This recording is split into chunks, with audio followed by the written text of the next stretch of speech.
Hai semua, kembali lagi di channel Batas Anime. Apa kabar kalian semua? Semoga baik-baik saja dan selalu diberi kesehatan. Di video kali ini kita akan membahas tentang kematian Raja Nefertari Cobra, serta kemunculan Sabo yang tidak terduga, dan kebodohan Im Sama yang telah membiarkan Sabo kabur dari Tanah Suci Meriajoa. Perlu diingat jika ini hanyalah sebuah teori dari kami, dan tidak bermaksud untuk mendahului atau merubah cerita aslinya. Selain itu, kita juga menghubungkan beberapa kasus yang telah terjadi pada chapter-chapter sebelumnya yang berkaitan erat dengan teori ini. Simak semua penjelasannya agar tidak ada informasi yang miss dan kesalahpahaman di antara kita. Dan sebelum kita mulai, ada baiknya kalian untuk klik subscribe channel ini karena itu gratis dan kalian bisa mendapatkan notifikasi untuk video kami selanjutnya. Baiklah, tak usah ngenteni suwe-suwe maning, mari kita bahas bareng-bareng. Pada One Piece chapter 1084 kemarin, melanjutkan dari insiden yang terjadi di Tanah Suci Meriajoa, masih banyak sekali misteri yang belum terpecahkan tentang percakapan antara Gorosei dengan Raja Nefertari Cobra. Sebelumnya dia sempat menanyakan beberapa hal kepada para petinggi pemerintah dunia, yakni tentang hilangnya Ratu Nefertari Lily 800 tahun yang lalu, salah satu pendiri pemerintah dunia yang telah menolak untuk menjadi seorang Tenryubito. Kemudian dia memilih kembali ke kampung halamannya dan nama keluarga Nefertari sampai saat ini masih menjadi pemimpin di negeri Alabasta. Namun ada satu hal yang janggal mengenai kasus ini. Nama Ratu Lily sama sekali tidak tertulis dalam sejarah dan warisan semua kitab di kerajaan. Dan nyatanya Ratu Lily tidak pernah kembali ke kerajaan Alabasta. Namun beliau sempat menuliskan sebuah surat singkat yang berisikan tentang sosok yang memiliki margadi. Dan informasi ini diwariskan secara turun-temurun di keluarga kerajaan. Cobra bertanya kepada para Gorosei apa makna dari D, dan apakah itu mempunyai hubungan erat dengan sejarah pada masa abad kekosongan. Pertanyaan ini sontak membuat Im Sama turun tangan. Dia langsung menampakkan wajahnya di depan Raja Cobra sembari duduk di atas singgasana kosong yang diyakini tidak pernah diduduki oleh siapapun sampai sekarang. Im Sama menyinggung tentang sosok Ratu Lily yang dibicarakan oleh Raja Cobra, yang mana berarti Im Sama juga mengenal baik Ratu Lily. Mungkin akan ada sedikit percakapan yang terjadi antara Im Sama dengan Raja Cobra pada chapter selanjutnya. Oda mungkin tidak akan menjelaskan semuanya. Namun di sini kemungkinan akan ada sedikit gambaran yang mengungkap kalau Im Sama adalah orang yang sudah hidup dari masa abad kekosongan 900 tahun yang lalu. Raja Cobra sendiri merupakan sebuah ancaman besar bagi pemerintah dunia.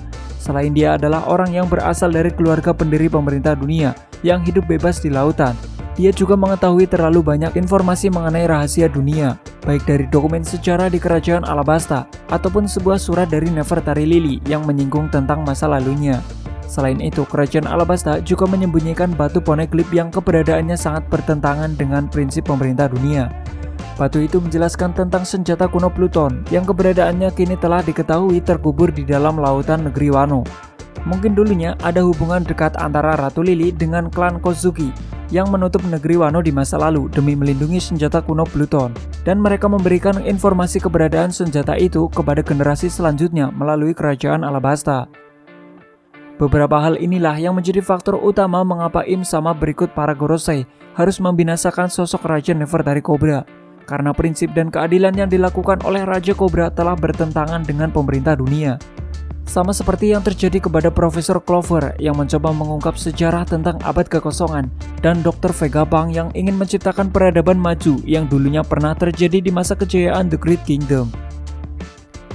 Setelah Im Sama menunjukkan wajahnya di depan Raja Cobra secara sengaja, mau tidak mau dia harus membunuh Raja Cobra demi menghilangkan jejak saksi mata kalau dia telah diketahui menduduki singgasana kosong di Kastil Pangaea. Namun sebenarnya dia juga telah merencanakan hal itu sebelum Cobra sendiri meminta pertemuan secara pribadi dengan para Gorosei.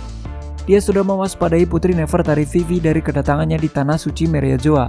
Namun tampaknya Raja Cobra juga memiliki firasat yang sama.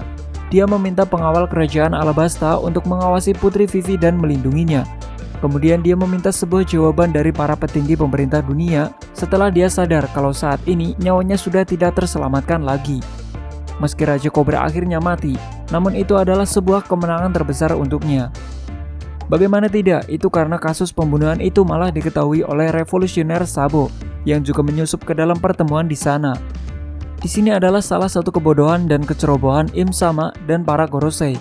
Seluruh pusat keamanan yang ada di Meriajoa saat itu telah dikerahkan ke dalam sidang referee yang sedang berlangsung. dan sebagian penjaga menara di kastil yang tersisa juga telah dibunuh secara misterius karena mereka melihat sosok hantu di suatu ruangan. Hal ini dikatakan oleh salah satu penjaga pada chapter 1084.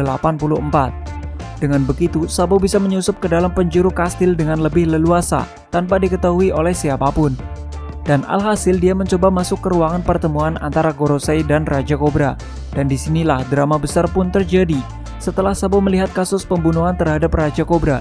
Dan dia secara langsung melihat ada sosok yang sedang duduk dengan santai di kursi tahta kosong yang melambangkan keagungan pemerintah dunia.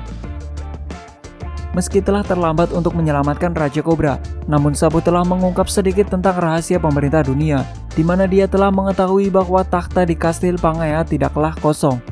Kemungkinan setelah itu terjadi sedikit pertempuran di sana yang membuat Sabo begitu terpojok.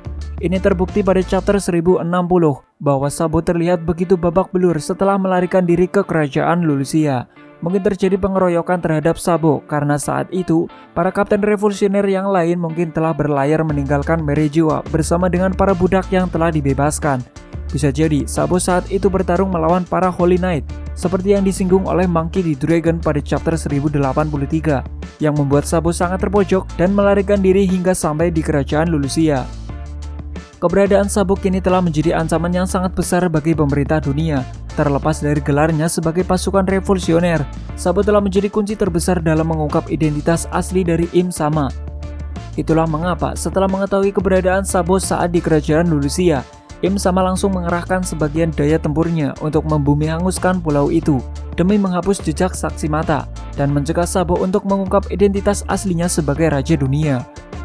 Namun sayangnya Sabo telah berhasil menggocek Im Sama dengan panggilan yang sebenarnya tidak berada di kerajaan Lulusia saat itu.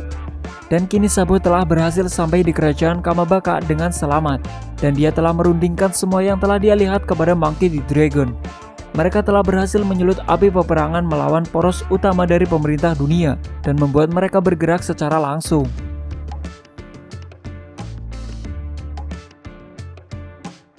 Nah, itulah teori dari pembahasan mengenai kematian Raja Kobra dan pelarian revolusioner Sabo hingga membuatnya dicap sebagai orang paling dicari oleh pemerintah dunia saat ini.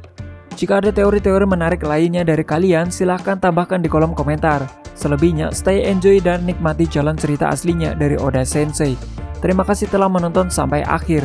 Jika kamu suka, jangan lupa untuk klik like dan share-nya ya. Sampai jumpa dan ketemu maning nang video selanjutnya. Matur nuwun.